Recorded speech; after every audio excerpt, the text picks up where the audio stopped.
Ya, guys, halo guys. Ini tanggal 14 14 Juli 2021. Tadi aku baca berita angka yang positif hari ini nembus angka 54. Wow. Ya, bikin shock juga ya. Tapi ya sudahlah. Ini aku ada yang mau aku bikin konten podcast tentang keuntungannya menjadi fotografer.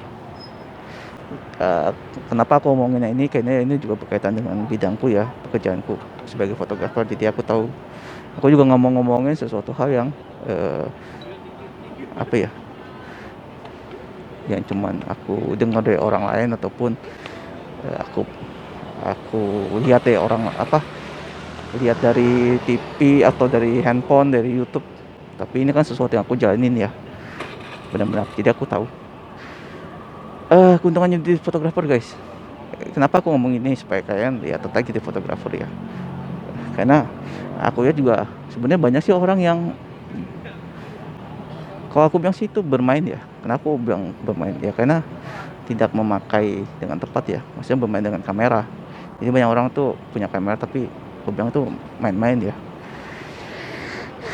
Jadi tidak mendalami secara serius. Maksudnya kemampuan memakai apa, kamera serta teknik-tekniknya ya. eh Apalagi kan sekarang zaman sosmed ya, pasti rata-rata banyak orang tuh demen moto, entah dengan handphone ataupun kamera SLR atau kamera mirrorless. Oh, cuman ya, kenapa yang kesenangan kalian tuh tidak menjadi suatu mata pencarian gitu guys? Karena kan apa, sayang kalau cuman sekedar yang hanya moto-moto aja gitu. Apalagi jadi fotografer tuh banyak keuntungannya sih guys, yang aku berasa banget ya. Nggak dalam segi materi ya, tapi jadi fotografer tuh gini. Pertama keuntungannya, eh, kerja tuh Sabtu Minggu, tapi di hari lain tuh kalian punya banyak waktu luang. eh Tetap aku ngedit sendiri ya. Eh, jadi hari lain tuh dari hari biasa Senin sampai Jumat, atau kadang Sabtu kalau Sabtunya ada moto, itu pagi sampai siang itu aku ngedit. Nah, siang ke malam tuh aku bisa ngedit yang lain guys. Jadi ada banyak pekerjaan yang bisa aku lakuin selain ngedit, selain moto. Banyak inilah, jadi banyak banyak apa yang bisa kalian lakukan, atau membuat kalian lebih produktif lah. Tapi kalau kalian misalnya berpikir ya udah kerja Sabtu Minggu doang terus hari lain males-malesan, ya sama aja bohong guys. Tapi waktu kalian lebih banyak, waktu luangnya ya. Jadi kalian mungkin bisa ngerjain yang lain dan menambah penghasilan juga. Itu makanya aku juga kayak bikin percetakan, undangan. Tapi aku cetak cuma 5 desain sama cetak doang ya. Tapi tidak ada alatnya gitu. Jadi aku numpang cetak di tempat orang. Eh Lalu juga itu pertama keuntungannya. Jadi ya kalau usaha sendiri kan pasti, kalau kalian yang sudah berkeluarga bisa kumpul sama, maksudnya bisa lebih sering ketemu istri ataupun anak. Kalau kerja kantoran kan, oh ya ini yang paling berasa nih guys. Jadi kerja aku kan lebih banyak di rumah ya. Kalau pagi sampai siang tuh di hari biasa. Nah itu enak banget, maksudnya aku menghindari eh, jam-jam macet ya, jam pagi ataupun pas pulang kerja. Itu aku udah berapa tahun ya, 6 tahun kali ya, 6 tahun apa ya, 6 tahun ya. Itu aku sama sekali udah jarang ngerasain, nggak ngerasain namanya macet ya. Ya namanya juga kerjanya banyak kan di rumah gitu guys. Kadang kasihan kalau kalian yang kerja, maksudnya masih, banyak kasihan ya, maksudnya kalian yang masih kerja gitu ya, entah kantoran entah di mall. Apalagi jarak tempat kerja sama rumah itu jauh. Itu kalian mungkin 2 jam atau 3 jam waktu kalian bisa habis di jalan. Itu sangat melelahkan loh. Pagi Jakarta makin lama makin macet ya. Oh dulu mah aku berangkat kerja jam setengah 8, jam 7 setengah 8 tuh masih lancar. Tapi sekarang jam 7 setengah 8 udah macet guys. tuh. Terus kedua sebagai fotografer, sebetulnya ini pengen aku jadiin satu ya, cuman apa ya, aku bedain aja ya. Fotografer itu salah satu pekerjaan yang kalau menurut aku di masa sekarang ini masih bisa berjalan lah, karena namanya orang pernikahan tuh pasti akan ada terus guys. Di masa ppkm kayak gini atau pandemi, itu masih pasti ada orang membutuhkan fotografer.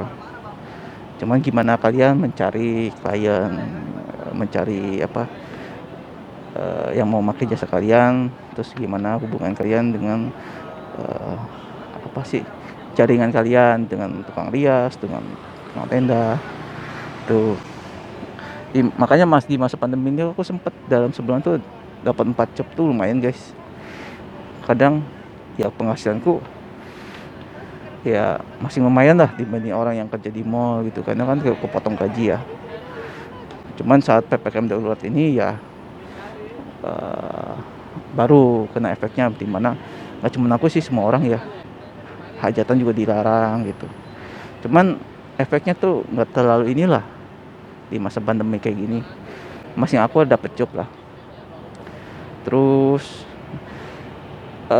ini adalah yang ketiga ya, ini adalah bidang usaha yang long lasting, maksudnya akan jangka panjang terus, akan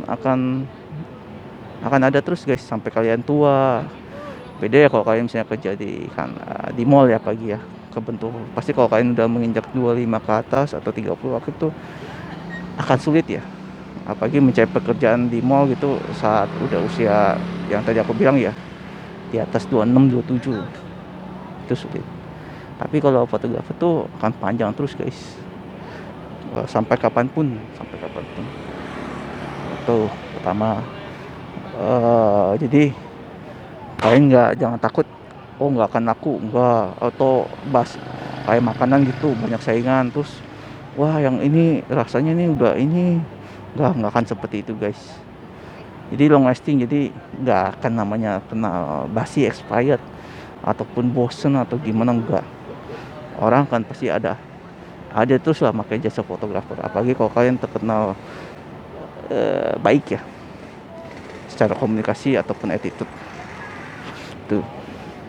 Yang keempat, pekerjaan fotografer itu sebetulnya mendukung banget ide-ide kreatif kalian untuk menjadi sekaligus menjadi vlogger ataupun youtuber, karena kalau kalian punya sebagai fotografer ya punya pelatihan sendiri, wah itu mendukung banget guys. Kalau kalian mau nambah apa sih, nambah ilmu, nambah mata pencarian, atau syukur-syukur nambah penghasilan ya sebagai food vlogger ataupun youtuber. Karena kalau pelatihan kan sama ya, yang penting kamera, laptop, software itu sama lah gitu guys. Jadi ya mata pencarian yang tadi aku bilang sebagai vlogger ataupun youtuber ya membuat kalian punya keleluasaan, kebebasan untuk berkreasi, dan ya kembali lagi ke diri kalian yang menentukan jalan kalian gitu ya. Makanya gue bilang kalau jadi fotografer itu waktu punya kebebasan berkreasi, kebebasan waktu seperti yang tadi di poin pertama aku bilang. Terus juga ya mungkin ini jadi poin kelima ya, ini benar-benar aku mikirin di luar daripada skrip ya, maksudnya aku nggak ngomong tuh nggak pakai pakem ya, yang tertulis. Yang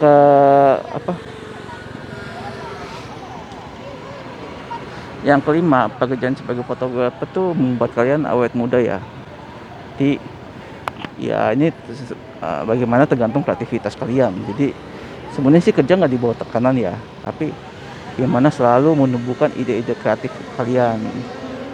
Nah kadang untuk menumbuhkan ide-ide kreatif itu perlu mood yang bagus, perlu aura yang bagus, pikiran yang positif yang bagus. Itu semua itu membantu kalian, jiwa kalian tuh tetap muda ya. Karena ya Semua itu kan baik lagi berhubungan dengan kreativitas. Itu guys. Ini aku rasa aku ngomong udah cukup panjang ya. Nih guys, udah 5 poin. Sebenarnya aku mau nambahin ada 6 poin, cuman aku rasa poin yang ke-6 tuh kurang berhubungan ya. Apa bahwa yang aku rasakan ya sebagai fotografer itu aku nggak ngerasakan ada kompetitor ya. Ya aku rasakan karena untuk sekarang ini sih job datang dengan sendirinya dan aku nggak perlu khawatir sama orang lain dengan fotografer lain ya.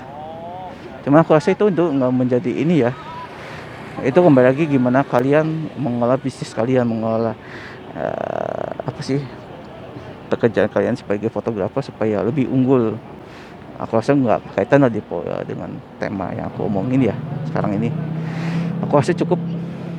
Ini udah sore, udah ini aku juga udah mulai lapar guys. Aku mau makan.